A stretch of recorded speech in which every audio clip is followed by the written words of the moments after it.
So leading up to the Brooklyn DLC, we had this huge cutscene of Kelso jumping into the van with Parnell and Keener and them going over to Brooklyn. You know, this was supposed to be them going to Keener's base, his own base of ops for the rogues over there in Brooklyn. Now, the reason why we know this is because with all of the Descent comms and all of the Manhunt comms leading up to the Brooklyn DLC, where they were explaining how Keener was building this operation, this rogue network, how he would then recruit other division agents, turn them into rogue agents, and have them, build this community. And that's what we were given in the Brooklyn DLC. We have been given Keener's base. This was his own, base of ops that he built from the ground up with the rogues. Now, the weird part is that he's still in a prison cell here in Washington, D.C. Now, going over to the bridge settlement, you actually see no signs of Keener, no signs of Kelso, and it really looks to just be like Parnell's, base of ops, if you will, which is pretty confusing. Now, I have also found a few nice little goodies over there at the bridge settlement where they have multiple stashes. So there is a hidden stash, and they also have a level 30 vendor that you can access even right now with your level 40 character. There's a few weird little Easter eggs in different parts of that settlement that I want to show you because after all, this is the whole, Keener's operation after all, and there's a few little Easter eggs to check out. I can't wait to show you.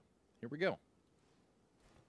What's going on, YouTube? Kamikazevondoom here with another Division 2 video, so sit back, relax, grab that popcorn, don't forget to hit that like, subscribe if you haven't already, and let me know what you think in the comment section below. But we're going to be checking out the bridge settlement from every single corner. I'm going to show you all of it. They even have conflict over there in Brooklyn. They've got a lot there, so I'll show you in just a second, but check this out. It is quite alarming. But Keener is still in his jail cell here. We have him in a holding cell way over here, down past the shooting range, and he's still locked up. Look at this. See this? Still locked up. So he has, or he being Manny Ortega has Schaefer upstairs talking to him, right? Not only that, but apparently Kelso had to dip because she took out that doctor. And so we have no Kelso, we have Keener locked up, and then we have Schaefer up here talking to Manny because they switched the sign here on the door that says Schaefer is still talking. Okay. So that's the whole update here in DC. Let me show you all the goodies here in Brooklyn because this is where all the cool stuff is. So we have multiple stashes. We have a level 30 and a level 40 vendor, which I thought there was only a level 40 vendor, but I did stumble across this level 30 vendor while I was looking around the settlement. And I wanted to show you guys. Oop. And we are hitting a double loading screen into Brooklyn. It'll be alright. Okay. So check this out.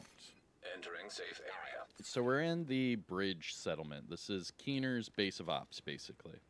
Where during all of those Descent comms and Manhunt comms, he was talking with Hoskins, he was talking with Viper, and they were building up a team. Hoskins was working with Parnell, which they are here at the base. So this was where Keener was having everyone meet up. This was their base of ops for Brooklyn, which is weird because Keener is still locked up in DC while we are accessing all of his goodies over here. Now, the first thing I wanted to show you at this bridge settlement is the secret hidden stash, or whatever you want to call it, the hidden stash. Oop, hold on. If you view this. Nice. The aid distribution center. Okay. Very cool. No interactions there. But that's just for like food and stuff. But if you hang a left over here, this is actually a stash area right here. Oop, and my stash is currently broken. Look at that. It says 0 out of 450. So dumb. Oh man, I really... Alright.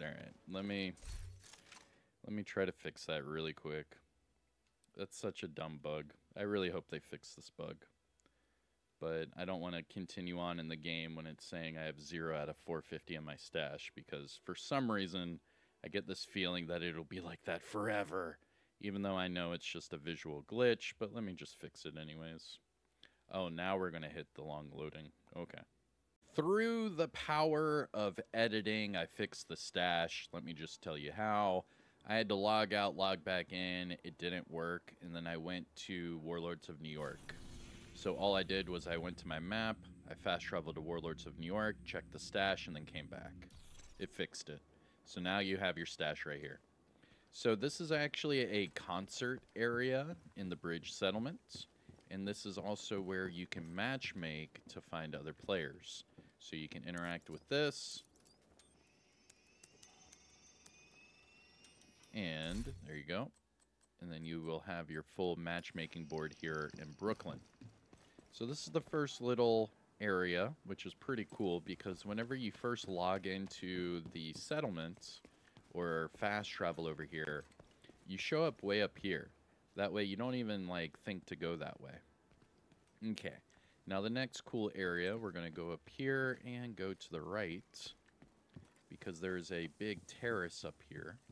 Not only that, but you can see a lot of murals on these shipping containers to try to make it feel, you know, nice and homey. Then you have your, you know, your little bunk areas, so they actually live in these container areas. Pretty cool. And that's a little turtle. Oh, nice. Same little stuffed animal that we see for the Conqueror mask for the hunters. Then you have your barber shop over here. You can customize your character, but if you go up top here, there's a whole terrace that you can look at. Check this out. It does like this like zoom out, you know, perspective for all of these areas. Pretty cool. But this is where everyone's just chilling, hanging out together. And then more murals on the walls. Pretty cool. Well, the shipping containers, not the walls. Now going back down here on the other side is the clinic or the doctor area. So this is where you'll find Jessica Candle. Now Jessica was from the first game, if you don't remember. We actually rescued her from the, oh man, what was that? It was right across from the base of ops in the first game, right? Madison Square Garden, I believe? I don't remember. Something like that. Now going down the stairs on the other side of the settlement here, you have your projects. So here's your project guy. And these are all new people, by the way. You can see these are new characters. These are KEENER'S rogues. These are all new people. I mean, you can see even the quartermaster over here. Look at this guy, Terry Robinson. I mean, these are all new people. Look, and they all don't look very friendly. They all look like they've had a bad day. Now, going over here into the far right corner of the settlement, right? This is where you get your level 40 vendors. So here's Marcus Fenton. Hey, want to make a trade? And this is your level 40 vendor. All your level 40 stuff. And whenever I do my weekly vendor resets, I talk about all of this stuff that is available here. But there is also a level 30 vendor that I'll talk about here in a second. Now here's the pilot to take you to all of those other missions. He can also take you to DC and Woney, just so you know. And there's a spot there at the bottom to take you somewhere else. Very interesting. See you around. But another thing a lot of people don't know about is there's this area, the power station.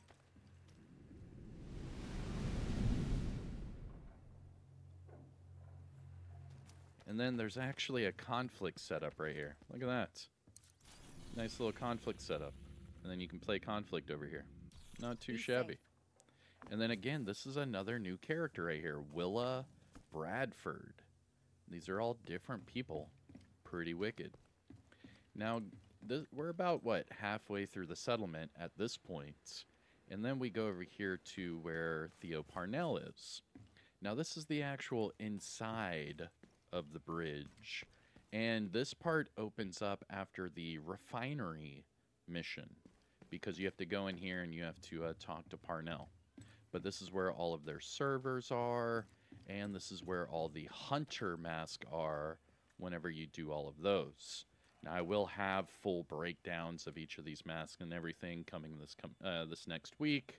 And we'll break down easy methods to take out each and every one of these.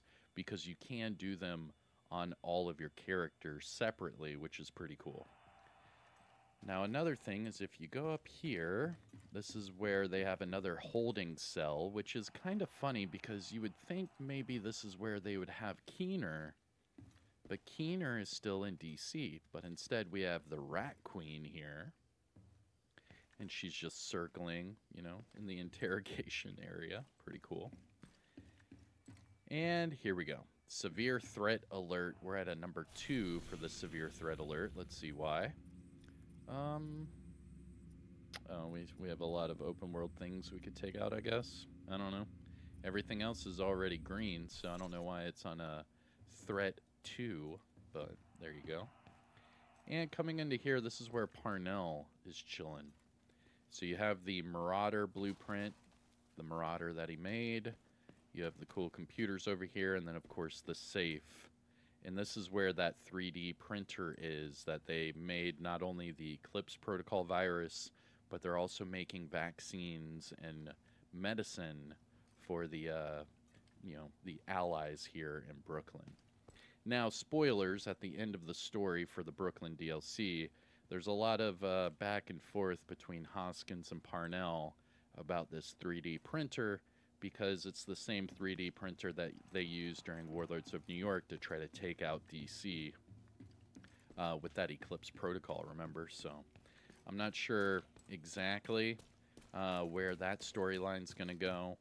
But again, like I said in the beginning of the video, the story's kind of all jumbled up because it started with Kelso jumping in the van with Keener and Parnell coming over here to Brooklyn. And then once we get here, there's no Keener, there's no Kelso, and there's just Parnell back there in the back. Pretty crazy. Now, coming back to the middle of the settlement, we do have the movie theater here. Now, there's a few funny things. Whenever it's dark out, you actually get to see a movie on the screen. So there will be a movie on the screen whenever it's dark. Now, right now, you can see it is quite light out, so there's no movie on the screen. But another funny thing to point out here is check this out. I noticed this little detail here. So they have a movie on Friday from 7 to 8. They have a movie on Saturday from 7 to 8. And then on Sunday, they have a movie from 6 to 9. It's just weird times, that's all. So there's a 1-hour movie on Friday and Saturday, but a 3-hour movie on Sunday. It just didn't make any sense. I thought it was pretty funny. Point that out. But that is really about it. Oop, there's a phone number right there. Not too shabby. I wonder what that phone number goes to. 555-0109. It says First Lieutenant. Interesting. But this is your little movie theater area. Pretty cool. Now, going underneath here, this is where you see Hoskins. Now, this is actually the first time you ever see Hoskins. Hoskins was actually a part of the Descent comms for about a year in the Division 2, and we had no idea what Hoskins looked like. But she's the one that took out her family, got the family farm.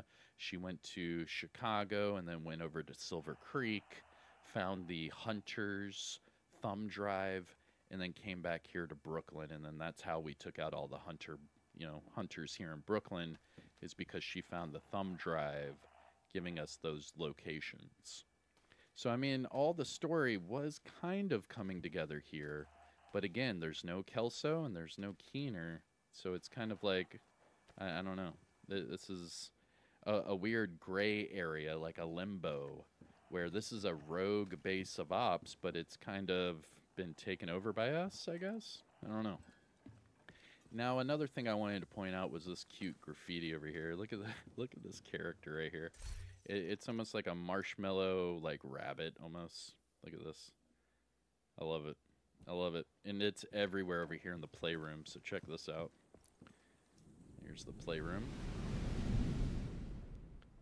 Pretty legit. I'm digging it. I actually like this entire base. I mean, they call it the bridge settlement, but it's definitely a big old base of ops. Here's McCarthy over here. That's supposed to be Parnell's baby mama, I believe. Then we have the classroom right here where all the kids are learning. Pretty cool. And if we go back here, this is where we first talked to Jessica, but she's up top helping out those patients. And then that will leave us to this part and the level 30 vendor that I was talking about. So if you come over here to Brooklyn, right, and go to the Seasons vendor, this is actually a level 30 vendor. You see this? And it's all level 30 gear, level 30 mods, even has the 0F's chest piece. It's very odd. I've never seen this before, but I stumbled across it. It says it's a global events vendor and it closes in 2.5 days. But it takes normal credits. It doesn't take any stars or anything. And that's why I was a little confused. I was like, what? What is this? But let's see. Yeah, you can buy stuff and it's not taking away from my stars. So if I go to my global event, I have 16 stars, right? So if I go into here, it's taking away from my credits. And let's see. And are they level 30? Yeah, level 30. Okay. So we do have a level 30 vendor that you can buy stuff with normal credits right here at the base of ops in Brooklyn. Now then we have our bounties, which you do get a achievement if you do a bounty in each area. So just remember that. And then double back to the other side over here. We have the tinkering station, so you can mess with all of your items. We have the specializations, so you can change all of those. I mean, this is a full base of ops. You have your crafting station and another stash. Look at that. So there's 2 stash here and there's 2 vendors. Now, that was your entire tour, but let me just double check the White House. Because I want to look at that Seasons vendor and see if it's not just in Brooklyn or if it's in DC as well. Because that level 30 vendor is brand new to me. I've never seen it before. Entered. So let me know if you've seen it in the comment section below. Yeah, see, this Seasons vendor, it's just the stars for the global event. So I think I just found like a hidden vendor there in the Brooklyn base of ops. So hey, spread the word. Let me know what you think. Hit the like, subscribe. You know all the YouTube spiel. And I'll see you in the next one. I am Kamikazevondoom. Take care of yourself. Enjoy the rest of the day. And peace out.